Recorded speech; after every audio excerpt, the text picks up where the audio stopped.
Hello YouTube, long time no see, right? So I got some video. It's called Taoism, trying not to try. I'm gonna watch this. I don't know if it's gonna be good, but yeah, let's hope it's gonna be good. So let's go.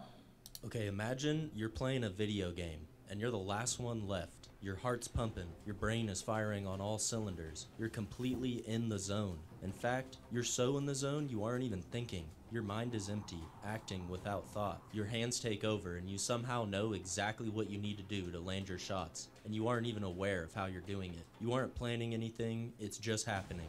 You've somehow tapped into some primordial mind state, free from doubts, distractions, and uncertainty. You were possessed by some magical energy that guided you to victory. This feeling of not having to think, of being guided by some mysterious energy, is called the Tao. Okay, that sounds cool and all, but like, what exactly is the Tao? The Like, zone, can the you flow define it better? state. Page 1 of the Tao Te Ching. The Tao that can be named is not the eternal Tao. Okay, what does page 2 say? You've only read page 1, haven't you? No? No, I read it all.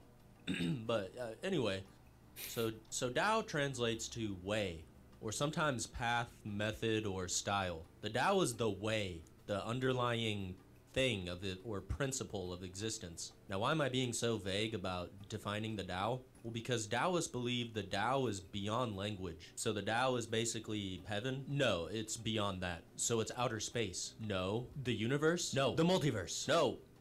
The Omniverse. Look, the Tao can only be understood through direct experience, not through words, okay? Well then why did they write books with lots of words in them? Alright, think of it like this. The words we use to describe things in this world aren't the thing itself.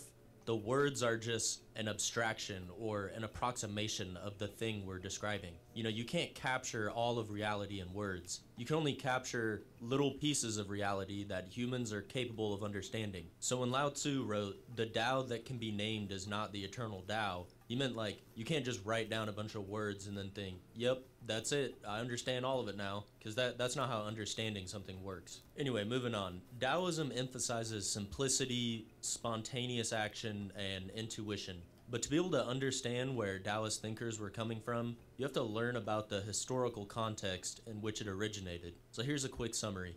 Before around 200 BC, China was never really one unified country, having been made up of many different states. From 500 BC to 200 BC was known as the Warring States period, an era of chaos and war where over 400 battles were fought by the different states over political control. During this time, many different philosophies were developed as a way to cope with the outcomes of war and adopted by different states to guide different Wait.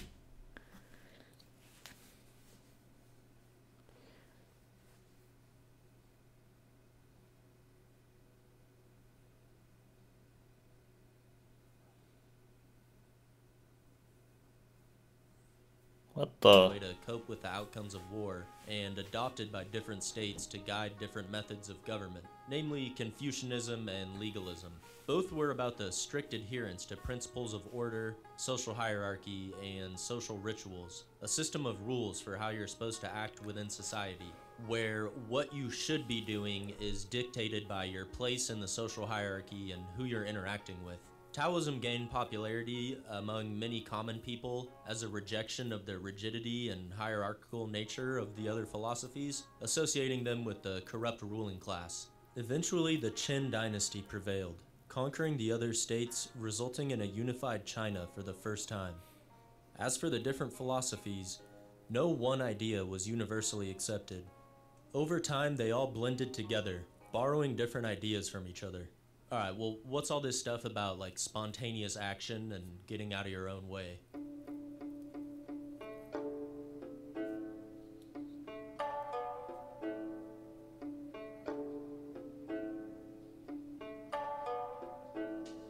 Okay, so in Taoism, there's this thing called Wu Wei, which means doing without doing, not trying, or non-forcing. It's a state of effortless action where you're doing things without needing to think about what you're doing. You're doing without effort. A mind state of strong yet effortless attention where you're very concentrated, but it doesn't feel like you're trying to concentrate. Think of something like being funny. Have you ever met someone, or maybe been this person yourself, who is clearly trying too hard to be funny? They try to force humor into situations where humor doesn't belong, or when it's not the right time for humor. They come off as contrived and the opposite of funny. When you try to be funny, you aren't funny. But oftentimes when you let go of this desire to be funny, you are funny. Think of those moments when you're with your friends, completely relaxed, and you guys are just cracking jokes. You're not trying to be funny, but you're just laughing at like everything that comes out of your mouth. That's when you're at your funniest. Or think of something like sleep. Have you ever known you have to be up early the next day, so you try extra hard to relax and fall asleep,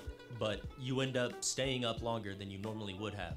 The act of trying to fall asleep has a complete opposite effect of what you want to accomplish. Or in a more general sense, have you ever been trying so hard at something that you end up sort of stumbling over your own thoughts and intentions? Oftentimes it's when you let go of all your preconceived notions, all these ideas about how things have to be done, that you end up performing your best. So Wu Wei is a state of being when your perception of the self, that feeling of being me, and the thing you are doing morph together. You become one with the action, absorbed into it.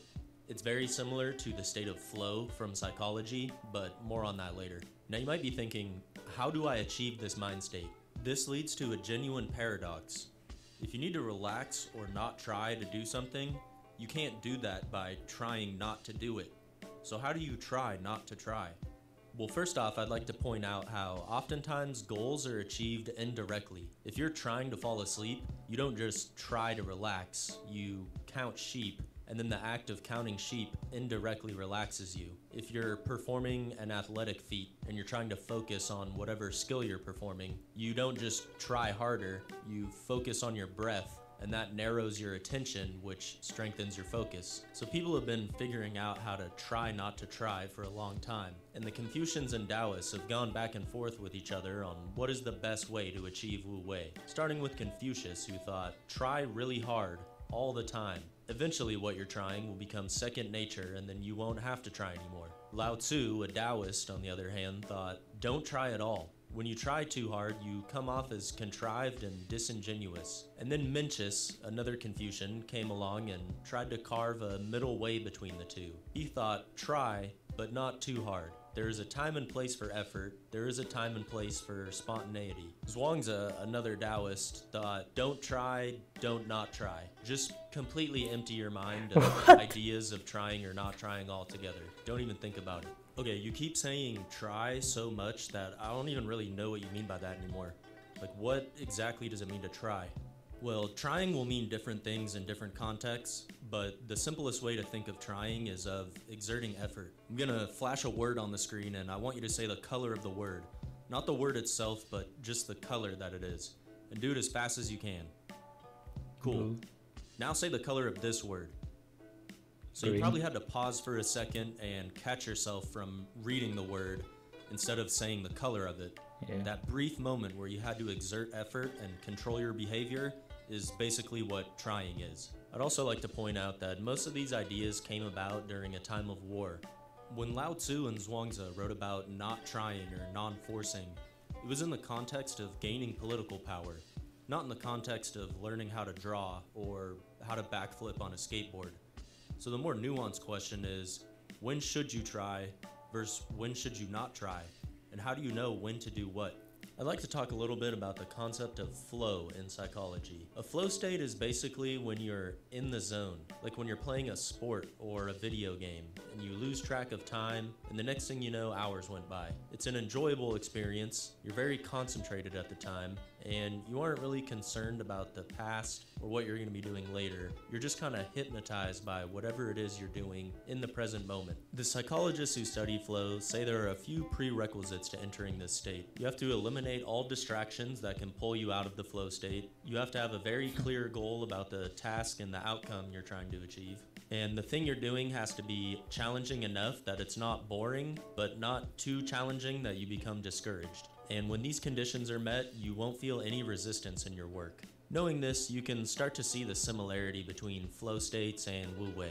Alright, well I tried my best to explain that in a way that was easy to understand and not too esoteric, but don't try too hard to understand it.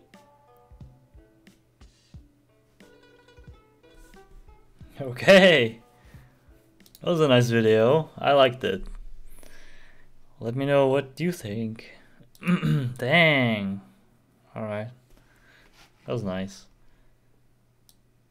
Very interesting.